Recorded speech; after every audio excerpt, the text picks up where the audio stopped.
our sharing of the gospel must be motivated by love. Hindi po ginagawa natin ito out of obligation na ito po ay tayo po ay parang pinipilit lamang.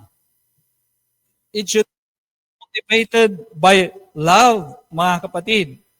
Dahil dito sa 2 Corinthians chapter 5 verse 14, ano po ang sabi po ni Apostol Pablo, mga kapatid?